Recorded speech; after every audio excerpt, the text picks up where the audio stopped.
তোমার কপালটা এমন খারাপ হইল কেন যে তোমারে কেউ ফিরাইতে চায় না? কেউ কেন বলে না যে রে আব্বা তুই না মুসলমানের ছেলে, তো তোরে যে কোনোদিন ফজরের নামাজে মসজিদে দেখলাম না, আরে তুই কেমনে রে মুসলমান? তোমারে যে কোনোদিন 5 ওয়াক্ত নামাজে দেখি না রে আব্বা। তোমাদের যার কপালে এরকম একটা বাক্য, একজন মুরব্বী, একজন অভিভাবক, একজন মা বাবার এমন জোটে নাই যার কপালে, কারণটা কি? আমার স্পষ্ট বুঝ এটা, আমি এটা বুঝন হইল তুমি হইলা এই সমাজের আবর্জনা, তুমি হইলা এই সমাজের ময়লা।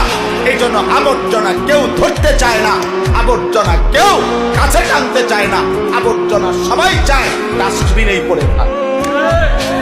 এই জন্য নেশাখোর তুই এই সমাজের আবর্জনা, মদখোর তুই এই সমাজের আবর্জনা, নারী এবং জিনার ব্যভিচার অসভ্যতার নোংরামির সাথে যারা জুড়ে আছো, তুই এই সমাজের নাপাক ময়লা, তোকে ডাস্টবিনে ফেলে রাখছে এই সমাজ।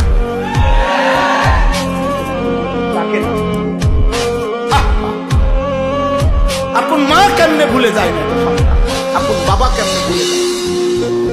কিভাবে সম্ভব এটা? কিভাবে বাপ জীবিত থাকতে 1 বছরের মধ্যে এই বাপের ফুট, এই নাফরমান 1 বছরে একদিনও ফজরের নামাজ পড়লো না, অথচ বাপ জীবিত, মা জীবিত?